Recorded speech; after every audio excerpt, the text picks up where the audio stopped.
नमस्कार मेरे प्यारे भाइयों, स्वागत करता हूं आपका मेरे YouTube channel horror story Hindi में। आज की यह भूतिया कहानी बहुत ही डरावनी होने वाली है। यह कहानी उस समय की है जब हम सब उस गांव की तरफ जा रहे थे जिसका नाम सुनकर ही लोगों के रोंगटे खड़े हो जाते थे। उस गांव का नाम था बड़गांव। यह गांव बाकी गांवों की तरह चहल पहल वाला नहीं था, बल्कि यहां सन्नाटा हर वक्त पसरा रहता था। चारों ओर फैली झाड़ियों, पुराने खंडहर और बीचों बीच खड़ी एक सूखी बावड़ी इस गांव की पहचान थी। कहते हैं यह बावड़ी कभी गांव का जीवन स्रोत थी, लेकिन पिछले कुछ वर्षों से गांव वालों ने यहां से पानी भरना बंद कर दिया था। कारण कहा जाता था कि बावड़ी में कुछ ऐसा जो इंसान नहीं है। गांव की बुजुर्ग औरतें अक्सर औरतों को सावधान करतीं, रात के समय बावड़ी के पास मत जाना, वरना कभी वापस नहीं लौटोगी। लेकिन उस रात गांव की एक औरत कुसुम मजबूरी में वहां चली गई। उसके घर में अचानक पानी खत्म हो गया था और बच्चे प्यास से बिलख रहे थे। आधी रात का समय था। पूरा गांव काली चादर में डूबा हुआ था। दूर दूर तक सिर्फ झींगुरों की आवाज और कभी कभी कुत्तों के भौंकने की गूंज सुनाई दे रही थी। कुसुम हाथ में मिट्टी का घड़ा उठाकर बावड़ी की ओर बढ़ी।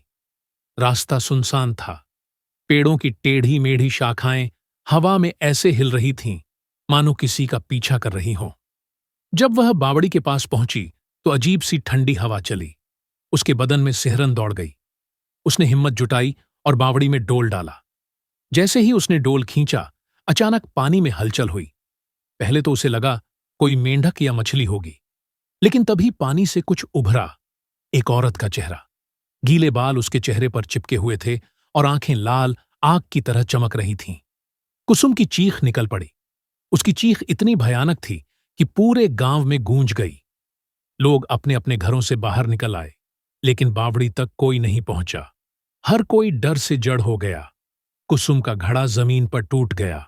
वह पीछे हटने लगी, लेकिन तभी एक हड्डियों जैसी लंबी उंगलियों वाला हाथ पानी से निकला और उसकी एड़ी पकड़ ली। कुसुम ने पूरी ताकत से पैर छुड़ाने की कोशिश की, लेकिन वह हाथ इतना ठंडा था कि उसका खून जमने लगा। उसने कांपते हुए आसमान की ओर देखा। उसी समय बादलों ने चांद को ढक लिया और गांव अंधेरे में डूब गया।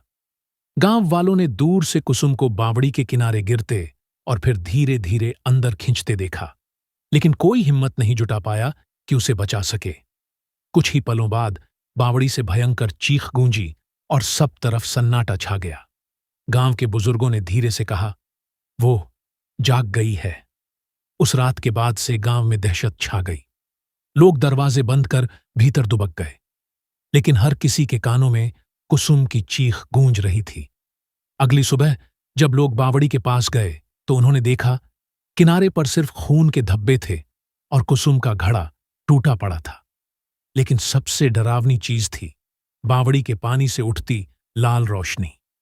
सुबह का सूरज गांव पर उगा जरूर था, लेकिन उसकी रोशनी भी उस रात की काली छाया को मिटा नहीं पाई। लोग अपने अपने घरों से निकले, मगर हर किसी के चेहरे पर डर साफ झलक रहा था। गांव की गलियों में सन्नाटा पसरा हुआ था। कोई बच्चों को बाहर खेलने नहीं भेज रहा था और औरतें कुएं बावड़ी से पानी लेने की हिम्मत नहीं कर पा रही थीं। गांव के चौपाल पर धीरे धीरे लोग इकट्ठा हुए। सबसे पहले पहुंचे गांव के मुखिया रामनाथ, जो उम्र में 60 के पार थे। उनके चेहरे पर चिंता की लकीरें साफ दिख रही थीं। रामनाथ ने भारी आवाज में कहा, कल रात जो हुआ वो सबने सुना और देखा है। कुसुम को बावड़ी ने निगल लिया। भीड़ में खुसर फुसर शुरू हो गई। कोई कह रहा था, वो जरूर चुड़ैल थी। नहीं, ये बावड़ी का शाप है। बुजुर्ग तो पहले से कहते थे कि वहां कुछ है। तभी गांव की सबसे बूढ़ी औरत चंपादाई खड़ी हुई। उसकी आंखें धंसी हुई थीं और चेहरा झुर्रियों से भरा था। उसने कांपती आवाज में कहा, मैंने अपने बचपन में भी यह सब देखा है। ये बावड़ी कभी पवित्र थी, लेकिन एक रात इसमें एक औरत ने अपनी जान दे दी थी। तब से उसकी आत्मा वहीं बंध गई है। गांव वाले सन्न रह गए। कौन औरत? किसी ने डरते डरते पूछा। चंपादाई ने गहरी सांस ली और बोली, उसका नाम था रूपा। बहुत साल पहले जब मैं जवान थी, रूपा इस गांव में ब्याह कर आई थी। सुंदर थी, लेकिन किस्मत ने उसका साथ नहीं दिया। उसके पति ने उसे तंग किया मारता पीटता। एक रात वो रोती हुई इस बावड़ी पर आई और कूद गई। कहते हैं उसने जाते जाते कसम खाई थी कि इस गांव की हर औरत को उसी दर्द से गुजरना होगा जो उसने झेला। गांव के लोग एक दूसरे का चेहरा देखने लगे। हवा अचानक और ठंडी हो गई। तभी पास खड़ा एक युवक सुरेश बोला, लेकिन अब हम क्या करें? अगर हर औरत खतरे में है तो गांव में कोई सुरक्षित नहीं। रामनाथ ने कहा, हमें इस बावड़ी को बंद करना होगा, कोई वहां नहीं जाएगा। लेकिन चंपा दाई ने सिर हिलाते हुए कहा, नहीं, उसे रोका नहीं जा सकता, वो तो खुद आएगी। जब उसकी आंखें लाल हो जाती हैं तब वह शिकार ढूंढती है, और एक बार किसी की चीख उस बावड़ी से गूंज गई तो समझो उसकी आत्मा अब और जाग गई है। गांव वालों के रोंगटे खड़े हो गए। उस रात गांव में फिर सन्नाटा था। हर घर के दरवाजे बंद, खिड़कियां जड़ी हुईं। लोग दीपक बुझाकर सोने का नाटक कर रहे थे, लेकिन नींद किसी की आंखों में नहीं थी। रात के तीसरे पहर अचानक गांव के बीच से चीख सुनाई दी, बचाओ, कोई तो बचाओ। लोग चौंक कर उठ बैठे, दरवाजों के पीछे से झांकने लगे। चीख श्यामली की थी, जो कुसुम की पड़ोसन थी। उसने दरवाजा खोला तो सामने वही औरत खड़ी थी, लंबे बाल, लाल आंखें और सफेद चेहरा। श्यामली की रूह कांप गई। वह भागने लगी, लेकिन चुड़ैल ने उसके पीछे कदम बढ़ाए। गांव वालों ने खिड़कियों से देखा। वह औरत जमीन पर नहीं, हवा में चल रही थी। उसके पैर धरती से ऊपर झूल रहे थे। श्यामली ठोकर खाकर गिरी। चुड़ैल उसके ऊपर झुकी और उसके कानों के पास जाकर फुसफुसाई, तेरी चीख मुझे चाहिए। और अगले ही पल श्यामली की चीख ने पूरे गांव को हिला दिया। लोगों ने देखा कि श्यामली का शरीर बावड़ी की ओर घसीटा जा रहा है, लेकिन उसके पैर जमीन पर खुद ब खुद चल रहे थे, मानो कोई अदृश्य शक्ति उसे खींच रही हो। श्यामली चिल्लाती रही, लेकिन कोई बाहर नहीं निकला। धीरे धीरे वह बावड़ी के किनारे पहुंची। हवा ठंडी और भारी हो गई। गांव में कुत्ते पागलों की तरह भौंकने लगे, और जैसे ही श्यामली बावड़ी के मुहाने पर पहुंची, एक झटके में वह भीतर समा गई। फिर वहीं सन्नाटा, सिर्फ बावड़ी से उठती लाल चमक। गांव के लोग अब समझ चुके थे, यह सिलसिला नहीं रुकेगा। हर रात कोई न कोई औरत चुनी जाएगी। श्यामली की चीख के बाद गांव का माहौल और भी भारी हो गया। अब हर किसी को लगने लगा कि यह कोई साधारण भूत प्रेत की घटना नहीं है, बल्कि गांव पर किसी अभिशाप का साया है। औरतें रात को दरवाजा खोलने से डरने लगीं, बच्चों को चुप रहने की सख्त हिदायत दी गई, और गांव की गलियां पूरी तरह वीरान हो गईं। दिन में भी लोग बावड़ी के पास जाने की हिम्मत नहीं करते। वहां अब एक अजीब सी लाल चमक दिन दहाड़े भी दिखाई देने लगी थी। गांव का युवक सुरेश, जो पिछली रात चौपाल पर बोला था, अब चुप नहीं बैठ पा रहा था। उसने अपने दो दोस्तों राजू और भोलू को बुलाया। सुरेश ने धीमी आवाज में कहा, देखो, अगर हम ऐसे ही डरते रहे तो हर रात एक एक औरत इस बावड़ी में समाती रहेगी। कल कुसुम, आज श्यामली, अगली बारी किसकी होगी कौन जाने। राजू ने कांपते हुए कहा, लेकिन हम कर भी क्या सकते हैं? उस औरत की आंखें मैंने अपनी खिड़की से देखी थीं। वो इंसान नहीं थी, सुरेश। भोलू ने दांत भींचते हुए कहा, इंसान हो या शैतान, हमें सच जानना ही होगा। ये बावड़ी आखिर क्यों और कैसे औरतों को निगल रही है? सुरेश ने गंभीर होकर कहा, आज रात हम तीनों बावड़ी के पास जाएंगे, छिपकर देखेंगे कि ये सब हो क्या रहा है। अगर सच में कोई आत्मा है तो हमें उसका राज जानना ही होगा। दोनों ने डरते डरते हामी भर दी। उस रात गांव में पहले से भी ज्यादा खामोशी थी। हर घर की खिड़कियां बंद थीं, लेकिन पर्दों के पीछे से कांपती आंखें झांक रही थीं। सुरेश, राजू और भोलू अपने अपने घरों से चुपचाप निकले। उनके हाथों में लालटेन और लाठियां थीं। तीनों धीरे धीरे बावड़ी की ओर बढ़े। जैसे ही वे पास पहुंचे, हवा अचानक ठंडी हो गई। ऐसा लगा मानो पूरा इलाका बर्फ से ढक गया हो। लालटेन की लौ कांपने लगी। बावड़ी के ऊपर धुंध छाई हुई थी, और धुंध के भीतर से धीरे धीरे कोई आकृति उभर रही थी। तीनों के दिल की धड़कन तेज हो गई। वो वही औरत थी, लंबे बाल, सफेद चेहरा और लाल चमकती आंखें। वह बावड़ी के किनारे खड़ी थी, लेकिन उसके पैर फिर से जमीन को छू नहीं रहे थे। बाल हवा में ऐसे लहरा रहे थे जैसे तूफान चल रहा हो। जबकि आसपास हवा का एक झोंका तक नहीं था। राजू बुरी तरह घबरा गया और फुसफुसाया, मैं भाग रहा हूं। सुरेश ने उसका हाथ कसकर पकड़ लिया। अगर अब भागे तो कभी सच नहीं जान पाएंगे। भोलू ने कांपते हुए आंखें औरत पर गड़ा दी। तभी उन्होंने देखा, चुड़ैल ने अपना चेहरा आकाश की ओर उठाया और एक अजीब सी आवाज निकाली। वह आवाज न तो इंसानी थी न ही जानवर की। वह चीख ऐसी थी कि पेड़ पौधे तक कांप गए। अचानक बावड़ी से पानी उबालने लगा। लाल रोशनी और तेज हो गई और उसी पानी में उन्हें कुछ दिखाई दिया। महिलाओं की परछाइयां, कुसुम और श्यामली के चेहरे। वे पानी से झांक रही थीं, लेकिन उनकी आंखें अब बिल्कुल खाली थीं, जैसे उनकी आत्माएं कैद हो गई हों। राजू का शरीर ठंडा पड़ गया। हे भगवान, ये औरतें तो सचमुच मर चुकी हैं और उनकी आत्माएं इस बावड़ी में फंस गई हैं। तभी चुड़ैल ने अचानक अपना चेहरा उनकी दिशा में घुमा लिया। उसकी आंखों से सीधी लाल रोशनी निकली। तीनों के शरीर कांपने लगे। वह औरत धीरे धीरे हवा में तैरते हुए उनकी ओर बढ़ने लगी। भोलू डर के मारे जमीन पर गिर पड़ा। सुरेश ने हिम्मत करके अपनी लाठी उठाई और हवा में घुमाई, लेकिन लाठी सीधी उसके आर पार निकल गई। औरत ने डरावनी हंसी हंसी। तुम सोचते हो कि मुझे रोक सकते हो? उसकी आवाज गहरी और खोखली थी। फिर उसने सुरेश की ओर उंगली उठाई। सुरेश का गला कसने लगा, जैसे कोई अदृश्य हाथ उसका दम घोंट रहा हो। राजू ने कांपते हुए जेब से गंगा जल की छोटी शीशी निकाली, जो उसकी मां ने उसे दी थी। उसने सीधे उस औरत की ओर पानी फेंक दिया। क्षण भर के लिए औरत चीख उठी। उसकी लाल आंखें और भी चमकने लगीं। हवा में धुंध का भंवर घूमने लगा, लेकिन अगले ही पल वह हंसी और बोली, ये सब व्यर्थ है। मैं रूपा हूं और मेरा श्राप कोई नहीं तोड़ सकता। यह कहकर वह धुंध में समा गई और बावड़ी का पानी शांत हो गया। सुरेश जमीन पर गिर पड़ा, हांफता हुआ। भोलू रोने लगा। राजू के हाथ कांप रहे थे। तीनों किसी तरह वहां से भागकर चौपाल तक पहुंचे। गांव में हड़कंप सुबह होते ही तीनों ने गांव वालों को सब कुछ बताया। कुसुम और श्यामली की आत्माएं बावड़ी में कैद हैं और रूपा नाम की चुड़ैल हर रात नई औरत को अपने साथ खींच लेती है। गांव वाले सन्न रह गए। अब किसी को शक नहीं रहा कि ये कोई अफवाह नहीं थी, बल्कि कड़वा सच था। रामनाथ ने गंभीर होकर कहा, हमें कोई उपाय ढूंढना ही होगा, वरना यह गांव पूरी तरह उजड़ जाएगा। लेकिन चंपादाई ने धीमी आवाज में कहा, उसका श्राप केवल वही तोड़ सकता है जिसने उसे धोखा दिया था, यानी उसका पति। गांव वाले हक्के बक्के रह गए।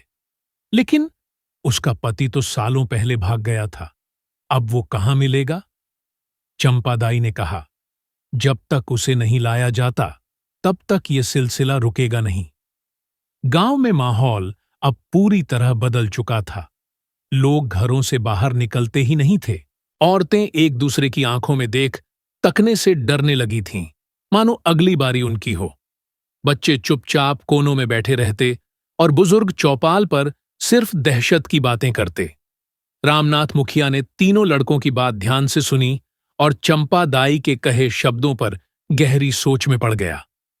उसका श्राप केवल वही तोड़ सकता है जिसने उसे धोखा दिया था, यानी उसका पति। रामनाथ ने आंखें बंद कीं और धीरे धीरे बोला, रूपा का पति, उसका नाम था धर्मपाल। वह शराबी था, औरतों पर हाथ उठाता था। रूपा ने बहुत सहा, लेकिन अंत में उसने बावड़ी में कूदकर जान दे दी। धर्मपाल उसी रात गांव छोड़कर भाग गया था। उसके बाद कोई उसे नहीं देख पाया।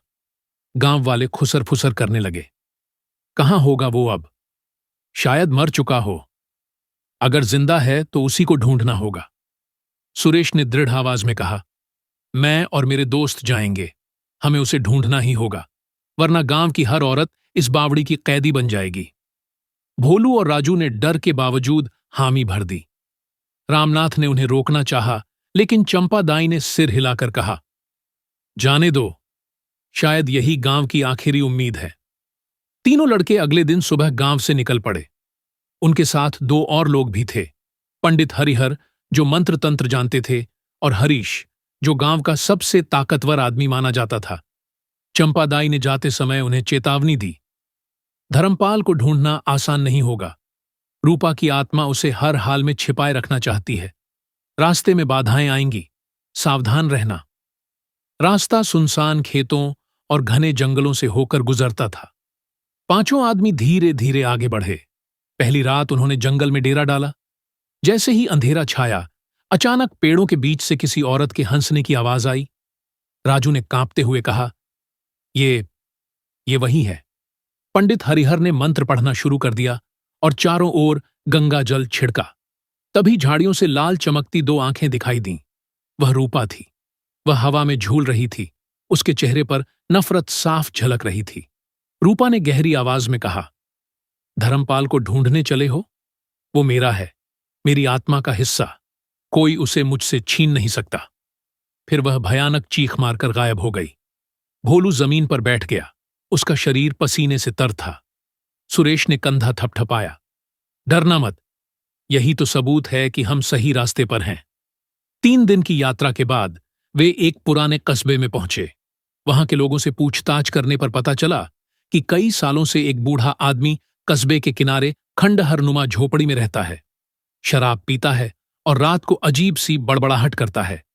सुरेश का दिल जोर जोर से धड़कने लगा। शायद वही है धर्मपाल। पांचों उस झोपड़ी तक पहुंचे। दरवाजा टूटा हुआ था। अंदर से शराब की गंध आ रही थी। अंदर एक दुबला पतला झुर्रियों से भरा बूढ़ा आदमी बैठा था। उसकी आंखें लाल थीं, लेकिन शराब की वजह से। हाथ में मिट्टी का सुराही था। धर्मपाल, सुरेश ने पुकारा। बूढ़े ने धीरे धीरे सिर उठाया। उसकी आंखों में डर और थकान दोनों झलक रहे थे। कौन हो तुम लोग? रामनाथ आगे बढ़ा। हम बड़गांव से आए हैं। तुम्हारी पत्नी रूपा, उसकी आत्मा अब भी बावड़ी में भटक रही है। वह औरतों की जान ले रही है। उसका श्राप सिर्फ तुम तोड़ सकते हो। धर्मपाल का चेहरा सफेद पड़ गया। उसके हाथ से सुराही गिर गई। नहीं, वो मुझे कभी माफ नहीं करेगी। उसने जाते जाते कहा था कि मैं उसकी मौत का कारण हूं। मैं वापस नहीं जाऊंगा। अगर गया तो वो मुझे मार डालेगी। पंडित हरिहर ने सख्त स्वर में कहा, भागने से पाप नहीं मिटेगा। अगर तुमने साथ नहीं दिया तो पूरा गांव उजड़ जाएगा। धर्मपाल का शरीर कांप रहा था। उसकी आंखों में भय की झलक साफ थी। तुम लोग नहीं जानते, मैंने उसे कितना सताया था। वो अब इंसान नहीं रही। वो दानवी आत्मा है। अगर उसने मुझे देख लिया तो। अचानक झोपड़ी के बाहर जोर की हवा चली। लाल चमकती रोशनी दरवाजे की दरार से अंदर आई। रूपा की आवाज गूंजी। धर्मपाल चीख कर कोने में दुबक गया। सुरेश और बाकी लोग डटकर खड़े हो गए। पंडित ने मंत्र पढ़ना शुरू किया। रूपा की परछाई दरवाजे पर उभरी। उसकी लाल आंखें सबको भेद रही थीं। वह गर्जी, तुम उसे मुझसे नहीं ले जा सकते। झोपड़ी हिलने लगी। धर्मपाल रोते हुए चिल्लाया, मुझे मत ले जाओ, मैं मरना नहीं चाहता। सुरेश ने उसकी बांह पकड़कर झकझोरा, अगर तू अब नहीं चला तो पूरा गांव बर्बाद हो जाएगा। तेरा पाप तुझे अकेले नहीं खा रहा, पूरे गांव को निगल रहा है। उठ और चल। धर्मपाल की आंखों से आंसू बह निकले। वह कांपते हुए खड़ा हुआ। पंडित हरिहर ने ताबीज उसके गले में डाल दिया और मंत्र पढ़ा। अब ये तुझे थोड़ी सुरक्षा देगा, लेकिन याद रख, तुझे अपने पाप का सामना करना ही होगा। रूपा की परछाई गरज कर गायब हो गई, लेकिन उसकी हंसी दूर तक गूंजती रही। धर्मपाल का चेहरा अब भी डरा हुआ था, लेकिन सुरेश जानता था, यही वह चाबी है जिससे गांव की औरतों को बचाया जा सकता है। धर्मपाल को पंडित हरिहर और सुरेश लोग कस्बे से खींचकर गांव वापस ले आए। पूरे रास्ते वह बार बार रोता और गिड़गिड़ाता रहा, मुझे मत ले जाओ, वो मुझे जिंदा नहीं छोड़ेगी।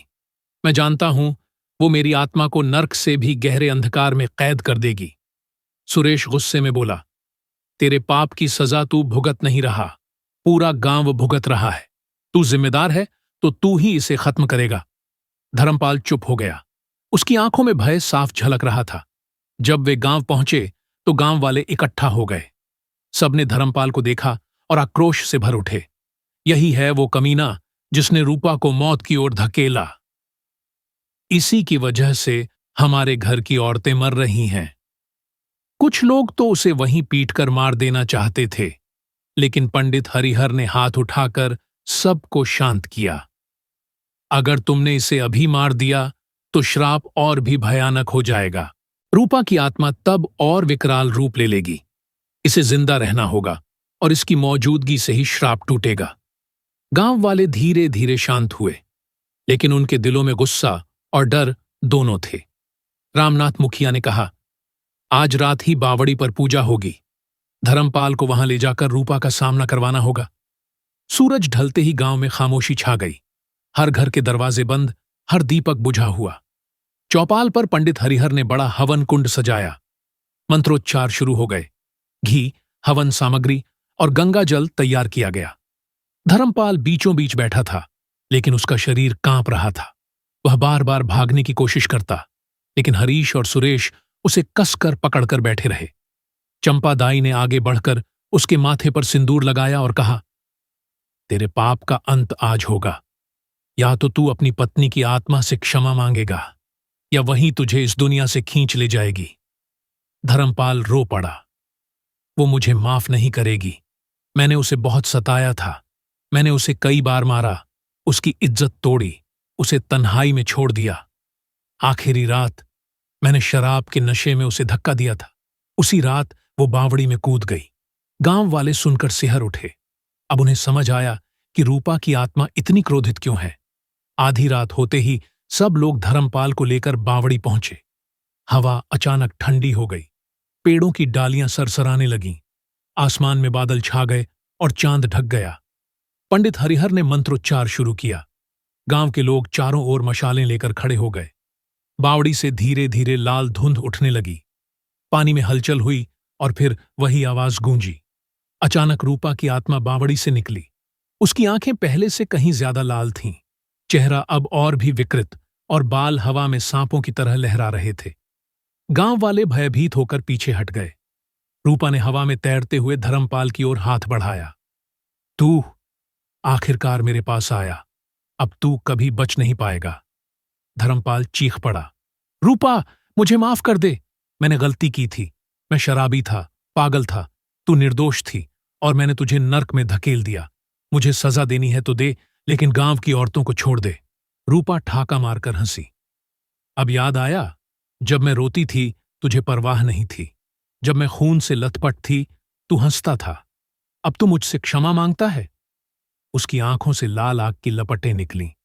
धर्मपाल जमीन पर तड़पने लगा। पंडित हरिहर ने जोर से मंत्र पढ़ा और गंगा जल उसकी ओर फेंका। क्षण भर के लिए रूपा चीख उठी। उसकी परछाई धुंधली हो गई। सुरेश चिल्लाया, धर्मपाल, अभी उसे अपनी गलती स्वीकार कर और उसके पांवों पर गिरकर माफी मांग। धर्मपाल कांपते हुए बावड़ी के किनारे घुटनों के बल बैठ गया। उसने हाथ जोड़कर चिल्लाया, रूपा, तू मेरी पत्नी थी। मैंने तुझे धोखा दिया। आज मैं तेरे सामने अपने पाप मानता हूं। अगर तुझे शांति मिल सकती है तो मेरी जान ले ले, लेकिन इन बेगुनाह औरतों को छोड़ दे। रूपा का चेहरा अचानक ठहर गया। उसकी आंखों की लाल चमक थोड़ी धीमी हुई। गांव वाले सांस थाम कर देख रहे थे, लेकिन तभी हवा में गरजती आवाज गूंजी। बहुत देर हो चुकी है। रूपा ने झपट्टा मारकर धर्मपाल को पकड़ लिया और उसे हवा में उठा लिया। धर्मपाल की चीख गांव भर में गूंज गई। उसका शरीर कांप रहा था और आत्मा जैसे धीरे धीरे उसके शरीर से खींच रही हो। पंडित हरिहर मंत्रोच्चार और तेज करने लगे। गांव वाले जय हनुमान का जाप करने लगे। लाल धुंध भंवर की तरह घूमने लगी। धर्मपाल चीखते हुए बोला, रूपा, मैं तेरा कसूरवार हूं। मुझे ले जा, लेकिन इस गांव को छोड़ दे। रूपा का चेहरा अचानक बदल गया। उसमें क्रोध के साथ पीड़ा भी झलक रही थी। उसने धर्मपाल की आंखों में देखा। क्षण भर के लिए गांव में सन्नाटा छा गया। फिर धर्मपाल का शरीर बावड़ी में गिर पड़ा। पानी लाल हो उठा। रूपा की आत्मा ने एक भयंकर चीख मारी और धुंध के साथ बावड़ी में समा गई। लाल रोशनी धीरे धीरे गायब हो गई। बावड़ी का पानी फिर शांत हो गया। गांव वाले एक दूसरे को देखते रहे। क्या श्राप खत्म हो गया था? क्या अब और औरतें नहीं मरेंगी? चंपादाई ने धीमी आवाज में कहा, उसने अपना बदला ले लिया। धर्मपाल उसकी आत्मा को शांति दे गया। शायद अब गांव सुरक्षित हो। लेकिन उसी समय बावड़ी से एक हल्की हंसी गूंजी। लोगों के चेहरे पीले पड़ गए। क्या सच में श्राप खत्म हुआ था, या यह अभी शुरुआत थी? धर्मपाल के बावड़ी में गिरते ही सबको लगा कि शायद श्राप खत्म हो गया। गांव वाले चौपाल पर लौट आए। कोई राहत की सांस ले रहा था, कोई भगवान का नाम जप रहा था, लेकिन सबके दिल के अंदर एक सवाल गूंज रहा था, क्या सच में सब खत्म हो गया है? चंपादाई सबसे आखिर में बोली, धर्मपाल का पाप मिटा, ये सही है। रूपा ने उसका बदला लिया, ये भी सही है। लेकिन आत्माएं इतनी आसानी से शांत नहीं होती। अगर उसके भीतर का दर्द अब भी बाकी है तो ये सन्नाटा तूफान से पहले का हो सकता है। गांव वाले घबरा उठे। उस रात लोग सो नहीं पाए। मर्द चौपाल पर इकट्ठा होकर पहरा देने लगे। औरतें बच्चों को लेकर अंदर दुबकी रहीं। सुरेश और राजू बावड़ी के पास जाकर निगरानी करने लगे। हवा अजीब सी भारी थी। आसमान में बादल जमा थे और कभी कभी बिजली चमक जाती। भोलू अचानक बोला, सुन, पानी से कुछ आवाज आ रही है। दोनों ने ध्यान से सुना। वाकई बावड़ी के भीतर से धीमी धीमी फुसफुसाहटें आ रही थीं। धर्मपाल, धर्मपाल। सुरेश की रूह कांप गई। लेकिन धर्मपाल तो मर गया। फुसफुसाहट धीरे धीरे और तेज होती गई, जैसे दर्जनों औरतें एक साथ किसी का नाम पुकार रही हों। भोलू घबरा गया। ये तो कुसुम और श्यामली की आवाज लग रही है। अचानक बावड़ी से पानी उफान मारने लगा। लाल रोशनी फिर से उठी। सुरेश ने मशाल कसकर पकड़ ली। नहीं, ये खत्म नहीं हुआ। रूपा अब भी वहीं है। सुबह होते ही खबर फैल गई। लोग फिर चौपाल पर इकट्ठा हुए। सबका चेहरा पीला पड़ा था। रामनाथ मुखिया ने गहरी सांस ली और कहा, लगता है रूपा अब भी शांत नहीं हुई। चंपादाई ने आंखें बंद करके बोला, धर्मपाल ने उसके साथ गलत किया, लेकिन उसकी आत्मा सिर्फ बदले की भूखी नहीं है। वो औरत दर्द और अपमान से मरी थी। जब तक उसकी आत्मा को सम्मान और न्याय नहीं मिलेगा, तब तक वह चैन से नहीं बैठेगी। राजू ने घबराकर पूछा, लेकिन हम उसे सम्मान कैसे दें? वो तो चुड़ैल बन चुकी है। चंपादाई ने कहा, चुड़ैल इसलिए बनी क्योंकि उसकी मौत अपमानजनक थी। हमें उसका अंतिम संस्कार करना होगा, जैसे किसी बेटी या बहू का होता है। उसे पति ने धोखा दिया था, लेकिन गांव ने भी उसकी चीखें अनसुनी की थीं। अब गांव को मिलकर उसकी आत्मा को सम्मान देना होगा। गांव वाले सहम गए। किसी ने धीमी आवाज में कहा, लेकिन अगर हमने ये सब करते करते उसे और भड़का दिया तो? चंपादाई की आंखें चमक उठीं। उससे बड़ा कहर अब क्या होगा? कुसुम, श्यामली और न जाने कितनी औरतें उसकी कैदी हैं। अगर हम देर करेंगे तो पूरा गांव उस बावड़ी में समा जाएगा। गांव के लोग डरे सहमे बावड़ी के पास पहुंचे। वहां पंडित हरिहर ने हवन कुंड बनाया। रूपा के नाम से दीपक जलाए गए। औरतों ने उसके लिए सिंदूर और चूड़ियां चढ़ाईं। गांव की औरतें रोते हुए बोलीं, हे रूपा बहन, हमने तेरा दर्द नहीं समझा। तू अकेली तड़पती रही और हम सब खामोश रहे। आज हम तुझे बेटी का मान देकर विदा करेंगे। धीरे धीरे पूरा गांव इस संस्कार में शामिल हुआ। लेकिन जैसे ही मंत्रोच्चार शुरू हुआ, अचानक बावड़ी का पानी खौलने लगा। लाल धुंध ऊपर उठी और रूपा की आत्मा प्रकट हुई। उसकी आंखें अब पहले जैसी नहीं थीं। उनमें क्रोध के साथ एक गहरी पीड़ा भी झलक रही थी। उसने हवा में तैरते हुए गांव की औरतों की ओर देखा। उनकी आंखों से आंसू बह रहे थे। गांव की सबसे बुजुर्ग औरत चंपादाई ने हाथ जोड़कर कहा, रूपा बेटा, अब तू चैन से जा। हमने तुझे भुलाया नहीं। हमने तेरी चीखें सुनी। तू बेटी थी, बहू थी। तू सम्मान की हकदार थी। तेरे साथ गलत हुआ, लेकिन अब हम सब तुझे विदा करते हैं। गांव की औरतों ने एक साथ विलाप किया। बच्चियां उसकी याद में दीपक लिए खड़ी थीं। रूपा की आंखों की लाल रोशनी धीरे धीरे फीकी होने लगी। उसका चेहरा अब विकृत नहीं, बल्कि शांत लग रहा था। उसने धीमी आवाज में कहा, मुझे बेटी कहाँ? चंपादाई ने रोते हुए कहा, हां, तू हमारी बेटी थी। अब जा, मुक्त हो जा। रूपा की आंखों से आंसुओं की बूंद गिरी। लाल धुंध धीरे धीरे सफेद धुंध में बदल गई। बावड़ी का पानी शांत हो गया। गांव वाले राहत की सांस लेने ही वाले थे कि तभी बावड़ी से कई और परछाइयां निकलीं। वो थीं कुसुम, श्यामली और बाकी औरतें जो उसमें कैद थीं। उनके चेहरे खाली थे, आंखें निर्जीव। रूपा ने उनकी ओर देखा और हाथ बढ़ाया। धीरे धीरे उनकी परछाइयां भी धुंध में विलीन हो गईं। गांव वालों ने देखा, रूपा की आत्मा अब अकेली नहीं थी। वो बाकी औरतों की आत्माओं को भी अपने साथ ले गई। आसमान में सफेद धुंध का गुब्बार उठा और फिर सब कुछ शांत हो गया। गांव वाले जमीन पर गिरकर रो पड़े। अब शायद सब खत्म हो गया। रात को जब सब अपने घरों में लौटे, सुरेश खिड़की से बाहर देख रहा था। अचानक उसे दूर बावड़ी के पास हल्की सी सफेद रोशनी दिखी। उसने ध्यान से देखा, एक औरत वहां खड़ी थी, लाल नहीं, सफेद साड़ी में। उसका चेहरा शांत था। उसने सीधे सुरेश की ओर देखा और मुस्कुराई। सुरेश का दिल धड़क उठा। क्या वो रूपा थी, जो अब मुक्त हो चुकी थी, या फिर यह एक नई शुरुआत थी? बावड़ी का पानी अब शांत हो चुका था। गांव वाले मान बैठे कि सब खत्म हो गया, लेकिन सुरेश को जो दृश्य रात में खिड़की से दिखा था, उसने उसके भीतर बेचैनी बो दी। सुबह होते ही वह चौपाल पहुंचा और बोला, मैंने कल रात बावड़ी के पास एक औरत को खड़ा देखा, सफेद साड़ी में, और वो मुझे देखकर मुस्कुरा रही थी। गांव वाले दंग रह गए। राजू हकलाते हुए बोला, तो क्या रूपा अभी भी यहीं है? चंपादाई ने गहरी सांस ली। नहीं, अगर उसने मुस्कुराया है तो शायद वो अब चुड़ैल नहीं रही। हो सकता है अब वो गांव की रखवाली करे। लेकिन पंडित हरिहर का चेहरा चिंतित था। नहीं दाई, आत्माएं इतनी जल्दी नहीं बदलती। कभी कभी वे अपने रूप बदलकर धोखा देती हैं। हमें सतर्क रहना होगा। कुछ दिनों तक सब कुछ सामान्य लगने लगा। लोग खेतों में काम पर जाने लगे। बच्चों की हंसी फिर से गलियों में गूंजने लगी। औरतें अब बावड़ी से पानी भरने जाने लगीं, लेकिन हमेशा समूह में। अजीब बात यह थी कि पानी पहले से कहीं ज्यादा साफ और मीठा हो गया था। गांव वाले सोचने लगे कि शायद रूपा अब उन पर मेहरबान हो गई है।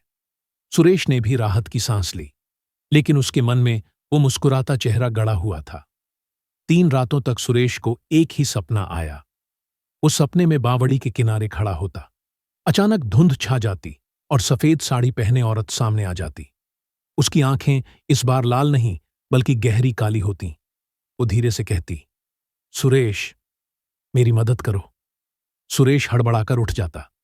तीसरी रात के बाद उसने तय किया कि अब वो अकेले बावड़ी पर जाकर पता लगाएगा। आधी रात को सुरेश चुपके से घर से निकला। ले वह बावड़ी के पास पहुंचा। जैसे ही उसने नीचे झांका, उसे पानी में परछाइयां तैरती दिखाई दीं। पहले उसे लगा कि ये उसका भ्रम है, लेकिन फिर एक चेहरा साफ उभर आया। वो रूपा का चेहरा नहीं था, वो किसी और औरत का चेहरा था जो उसने पहले कभी नहीं देखा था। अचानक पानी से दर्जनों हाथ बाहर निकले और बावड़ी की दीवार पकड़ ली। सुरेश चीख पड़ा, ये तो और आत्माएं हैं। तभी पीछे से एक धीमी आवाज आई, हां सुरेश, ये सब भी उसी श्राप में बंधी हुई हैं। सुरेश ने पलट कर देखा। चंपा दाई वहां खड़ी थीं। दाई ने धीरे धीरे कहा, रूपा अकेली नहीं थी। इस गांव में बरसों से औरतों को दबाया गया, सताया गया। कईयों की मौत रहस्यमय रही, कई लापता हो गईं। उनकी चीखें भी इसी बावड़ी में कैद हो गईं। रूपा तो बस उनकी नेता बनी थी। सुरेश की आंखें फटी की फटी रह गईं। तो रूपा मुक्त हुई, लेकिन बाकी? दाई बोली, बाकी अब भी इंतजार कर रही हैं। अगर उनका भी सम्मान नहीं हुआ तो गांव कभी चैन से नहीं सो पाएगा। सुरेश घबराकर बोला, लेकिन दाई, अगर हम सबके संस्कार करेंगे तो क्या वो मुक्त होंगी? दाई की आंखों में अजीब सी चमक थी। हां, लेकिन ये आसान नहीं होगा। इन आत्माओं की गिनती 100 से भी ज्यादा है। अगली सुबह सुरेश ने सबको सच बताया। गांव वाले फिर से दहशत में डूब गए। रामनाथ मुखिया गुस्से से बोला, हम हर रोज किसी नई मुसीबत में क्यों फंसते हैं? रूपा का संस्कार किया, अब औरतों की भीड़ की आत्माओं का क्या करें? गांव का नाम बदनाम हो जाएगा। पंडित हरिहर ने गहरी आवाज में कहा, अगर हमने इन्हें मुक्त नहीं किया तो ये गांव की हर पीढ़ी को सताती रहेंगी। गांव बंट गया। कुछ लोग संस्कार के पक्ष में थे, कुछ इसके खिलाफ। रात को चौपाल पर जमकर बहस हुई। जैसे ही गांव वाले झगड़ रहे थे, अचानक पूरे गांव में तेज हवा चलने लगी। दरवाजे खुद ब खुद धड़ाम से बंद होने लगे। खेतों में लगी फसल अचानक झुलसने लगी। औरतों ने चीखना शुरू कर दिया, बचाओ, कोई हमें खींच रहा है। लोग बाहर दौड़े तो देखा कि गांव की औरतें किसी अदृश्य ताकत से घसीटी जा रही थीं, सीधे बावड़ी की तरफ। बच्चे जोर जोर से रो रहे थे। तभी बावड़ी से वहीं लाल धुंध उठी, लेकिन इस बार उसमें कई चेहरे थे। कुसुम, श्यामली और दर्जनों औरतें। उनकी आंखें लाल आग की तरह जल रही थीं। वे सब एक साथ चीखीं, हमें सम्मान दो, वरना हम सबको ले जाएंगे। गांव में अफरा तफरी मच गई। सुरेश आगे बढ़ा और चिल्लाया, रुको, हम तुम्हें सम्मान देंगे, हम तुम्हें मुक्त करेंगे। आत्माओं की चीख अचानक थम गई। लाल धुंध हवा में ठहर गई। फिर उनमें से एक परछाई आगे आई। उसका चेहरा अधजला था, लेकिन आंखों में दर्द था। उसने कहा, अगर झूठ बोला तो पूरा गांव खून में डूब जाएगा। सुरेश ने हाथ जोड़कर कहा, नहीं, मैं वादा करता हूं। गांव वाले डर के मारे तैयार हो गए। औरतों ने लाल चुनरियां, चूड़ियां और दीपक इकट्ठा किए। पंडित ने यज्ञ का बड़ा आयोजन रखा। हर घर से एक एक स्त्री आई और बावड़ी के किनारे आकर उन आत्माओं के नाम से दीप जलाया। चंपादाई ने कहा, आज पहली बार गांव की औरतें अपने अधिकार के लिए खड़ी हैं। यही इन आत्माओं का सम्मान है। धीरे धीरे मंत्रोच्चार शुरू हुआ। बावड़ी का पानी फिर से खौलने लगा। जैसे ही अंतिम आहुति डाली गई, बावड़ी से जोरदार विस्फोट सी आवाज आई। लाल धुंध बाहर निकली और पूरे गांव को ढक लिया। लोग चीखने लगे, लेकिन उसी धुंध के बीच से सफेद साड़ी पहने रूपा प्रकट हुई। उसके पीछे बाकी औरतों की आत्माएं खड़ी थीं। रूपा ने गांव वालों को देखा और बोली, तुमने हमें सम्मान दिया, लेकिन एक आखिरी सच अभी बाकी है। गांव वाले सन्न रह गए। रूपा की आवाज और गहरी हो गई, इस गांव में सिर्फ औरतों को नहीं मारा गया, किसी ने हमारी मौतों से भी बड़ा पाप छुपाया है। गांव में सन्नाटा छा गया। असली रहस्य अभी खुलना बाकी था। रूपा की आवाज पूरे गांव में गूंज रही थी, हमारी मौत ही नहीं, हमारे साथ हुआ सबसे बड़ा पाप भी इस गांव में छुपाया गया है। गांव वाले एक दूसरे को देखने लगे। किसी की हिम्मत नहीं हो रही थी पूछने की। पंडित हरिहर ने कांपती आवाज में कहा, बेटी, कौन सा पाप? रूपा की आंखें लाल चमकने लगीं। उसके पीछे खड़ी आत्माएं धीरे धीरे सिसकने लगीं। अचानक बावड़ी का पानी खौल उठा और उससे एक एक कर भयानक दृश्य उभरने लगे। औरतें रस्सियों से बांधी जा रही थीं। किसी को जिंदा ही बावड़ी में फेंका जा रहा था, किसी का गला घोंटा जा रहा था। गांव की औरतें चिल्ला उठीं, हे भगवान, ये सब किसने किया? रूपा ने सीधे अपनी उंगली गांव के मुखिया रामनाथ की ओर उठाई। ये आदमी ही हमारी मौतों का जिम्मेदार है। गांव सन्न रह गया। रामनाथ बुरी तरह कांप गया। झूठ, ये झूठ है। मैं तो गांव की रक्षा करता आया हूं। लेकिन उसी वक्त धुंध से एक आत्मा आगे बढ़ी। वो कुसुम थी। उसने चिल्लाकर कहा, रामनाथ, तू ही था जिसने मुझे और मेरी बहनों को रात के अंधेरे में बांधकर बावड़ी में फेंक दिया था, क्योंकि हमने तेरे खिलाफ आवाज उठाई थी। रामनाथ का चेहरा पीला पड़ गया। दूसरी आत्मा बोली, मैं श्यामली हूं। तूने मुझे चुड़ैल कहकर मार डाला था, क्योंकि मैंने तेरी हवस का विरोध किया था। गांव वाले दंग रह गए। अब सब समझ गए कि इन औरतों की मौतें किसी शाप या संयोग की वजह से नहीं, बल्कि रामनाथ और उसके साथियों की करतूत थी। औरतों की भीड़ रामनाथ की तरफ दौड़ी। इसने हमारी बहनों को मारा है। रामनाथ पीछे हटता हुआ बोला, नहीं, मैंने ये सब गांव की इज्जत बचाने के लिए किया था। अगर औरतें खुलकर बोलती तो हमारी परंपरा टूट जाती। लेकिन किसी ने उसकी बात नहीं सुनी। गांव के बूढ़े तक उसका सच जानकर कांप उठे। पंडित हरिहर ने गुस्से से कहा, पाप का बोझ अब सामने आ गया है। तेरी वजह से ये आत्माएं शाप बनकर जीती रहीं। रूपा की आवाज गूंज उठी, जब तक इसे सजा नहीं मिलेगी, हम मुक्त नहीं होंगे। गांव वालों ने तय किया कि फैसला अब गांव की औरतें ही करेंगी। सभी औरतें, जिनकी पीढ़ियां इस अत्याचार की गवाह थीं, चौपाल पर जमा हो गईं। चंपादाई बोली, यह सिर्फ रामनाथ का नहीं, पूरी व्यवस्था का पाप है, लेकिन शुरुआत रामनाथ से होगी। रात भर गांव की औरतें मशालें लेकर पहरा देती रहीं। रामनाथ को बांधकर उसी बावड़ी के किनारे खड़ा किया गया, जहां उसने दर्जनों औरतों को मारा था। आधी रात होते ही बावड़ी से फिर लाल धुंध उठी। इस बार आत्माएं चीखती नहीं थीं, बल्कि गुस्से में गरज रही थीं। रूपा ने कहा, रामनाथ, तूने हमें बावड़ी में डुबोया था, अब तेरी बारी है। गांव वाले चीख उठे। रामनाथ पागलों की तरह चिल्लाने लगा, नहीं, मुझे छोड़ दो, मैंने जो किया गांव की इज्जत के लिए किया। लेकिन आत्माओं ने उसे रस्सियों से खींचकर बावड़ी के अंदर फेंक दिया। भयानक आवाज आई। कुछ ही पल बाद बावड़ी का पानी खून की तरह लाल हो गया। गांव वाले सन्न खड़े रह गए। रामनाथ के मरते ही आत्माओं की चीख थम गई। धीरे धीरे उनके चेहरे नरम हो गए। रूपा ने औरतों की तरफ देखा और कहा, आज तुमने न्याय किया है। अब हमारी आत्माएं मुक्त होंगी। लेकिन याद रखना, अगर फिर किसी औरत पर जुल्म हुआ तो ये बावड़ी कभी शांत नहीं होगी। इतना कहकर आत्माएं धीरे धीरे धुंध में बदलकर आकाश की ओर उठ गईं। गांव पहली बार शांति में डूबा। सुबह का सूरज उगा तो गांव की औरतें पहली बार सिर ऊंचा करके चौपाल पर बैठीं।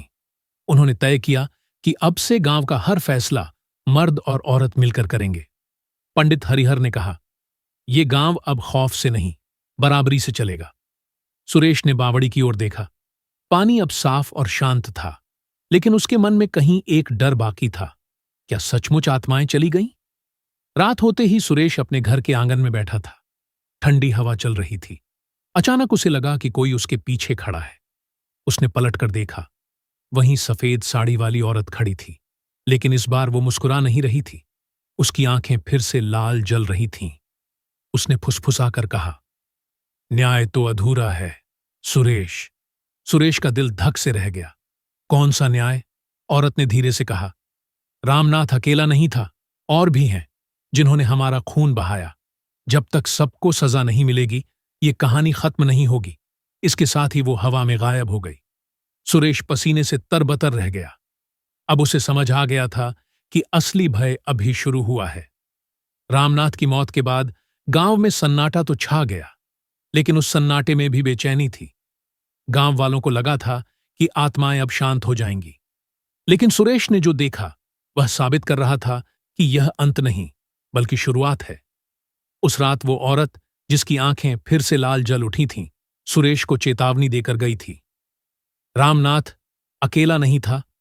सुरेश ने अगली सुबह चौपाल पर जाकर सबको बताया, लेकिन गांव वाले सुनना ही नहीं चाहते थे। अब सब खत्म हो चुका है, आत्माएं चली गईं, हमें चैन से जीने दे सुरेश, गांव के बुजुर्ग बोले। सुरेश ने हताश होकर कहा, नहीं, मैंने खुद अपनी आंखों से देखा है। अगर हम सच को छुपाएंगे तो वो हमें नहीं छोड़ेंगी। गांव की औरतें एक दूसरे को देखने लगीं। उनके चेहरों पर डर साफ था। उसी रात गांव में अजीब घटनाएं होने लगीं। किसी का दरवाजा अपने आप खुलने लगा, किसी के घर की दीवारों से खून रिसने लगा। एक बूढ़ी औरत ने बताया कि उसने अपनी छत पर किसी को चलते देखा, लेकिन जब सबने ऊपर देखा तो वहां सिर्फ पैर के गीले निशान थे। धीरे धीरे पूरे गांव में खौफ फैल गया। हर कोई समझ गया कि आत्माएं अभी तक यहां हैं। चंपादाई ने गांव की औरतों को इकट्ठा किया और कहा, रूपा ने साफ कहा था, न्याय अधूरा है, हमें सच बाहर लाना होगा। उन्होंने पंडित हरिहर से पूछा, क्या सिर्फ रामनाथ दोषी था? पंडित हरिहर का चेहरा उतर गया। उसने गहरी सांस ली और कहा, नहीं, और भी लोग थे। उस समय के 5 बड़े आदमी। उन्होंने मिलकर यह फैसला लिया था कि गांव की इज्जत बचाने के लिए औरतों को खत्म करना होगा। औरतें कांप गईं। कौन कौन? पंडित ने नाम लिए, रामनाथ, ठाकुर भीम सिंह, बनवारी साहू, पटेल गजेंद्र और मैं खुद। गांव में तूफान मच गया। सुरेश पंडित के पास दौड़ा और उसका गला पकड़ लिया। तुमने इतने सालों तक ये राज छुपाया? तुम भी हत्यारे हो। पंडित रोने लगा। मैं मजबूर था। अगर विरोध करता तो मुझे भी मार डालते, लेकिन हां, मैंने पाप किया है। गांव वालों ने फैसला किया कि इस बार छुपाना नहीं है, सबको अपने अपराध का सामना करना होगा। जैसे ही सूरज ढला, बावड़ी से फिर धुंध उठने लगी। रूपा और बाकी औरतों की आत्माएं प्रकट हुईं, लेकिन इस बार उनका रूप पहले से भी भयानक था। लंबे लंबे बाल हवा में उड़ रहे थे, आंखों से खून बह रहा था और उनके मुंह से चीखों की गूंज निकल रही थी। उन्होंने कहा, हमारा खून सिर्फ रामनाथ के हाथों से नहीं बहा था, बाकी गुनहगार कहां हैं? गांव वाले कांप उठे। पंडित हरिहर आगे आया। हम सब यहां हैं, हमें सजा दो। आत्माओं ने भयानक हंसी हंस दी। आज ये गांव फिर खून देखेगा। पहला निशाना ठाकुर भीम सिंह बना। वो अपने घर में छिपा बैठा था। अचानक उसके कमरे की चारपाई खुद ब खुद हिलने लगी। दीवार से लाल हाथ निकलकर उसकी गर्दन पकड़ लिया। गांव वालों ने बाहर से उसकी चीखें सुनी, लेकिन कोई अंदर जाने की हिम्मत नहीं जुटा पाया। कुछ देर बाद उसका दरवाजा खुला और उसका खून से लथपथ शरीर बाहर गिरा। फिर बारी आई बनवारी साहू की। उसकी दुकान की खिड़कियां अपने आप टूटने लगीं। उसने भागने की कोशिश की, लेकिन हवा से बनी रस्सियों ने उसे जकड़ लिया और घसीटते हुए बावड़ी तक ले गई। गांव वालों ने देखा कि उसका शरीर सीधे पानी में खींच लिया गया और फिर कभी बाहर नहीं आया। गजेंद्र पटेल भी उसी रात बावड़ी के किनारे मिला। उसका चेहरा डर से विकृत हो चुका था, जैसे उसने मरने से पहले कोई भयानक चीज देखी हो। अब सिर्फ पंडित हरिहर बचा था। वो चौपाल पर खड़ा कांप रहा था। रूपा की आत्मा उसके सामने आई। हरिहर, तूने मंत्र पढ़कर हमें शापित ठहराया था। तूने कहा था कि हम चुड़ैल हैं। तू ही था जिसने गांव को हमारे खिलाफ भड़काया। पंडित रो पड़ा। मुझे माफ कर दो, मैंने डर के मारे ऐसा किया। मैं दोषी हूं। लेकिन आत्माएं दया करने नहीं आई थीं। उन्होंने पंडित को उठाकर हवा में घुमाया और फिर पूरे गांव के सामने उसके शरीर को बावड़ी में पटक दिया। पानी से खून का फव्वारा उठा। गांव के लोग स्तब्ध थे, लेकिन औरतें चुप नहीं रहीं। उन्होंने आत्माओं से हाथ जोड़कर कहा, अब और खून मत बहाओ। हमने न्याय होते देखा है। अब हमें जीने दो।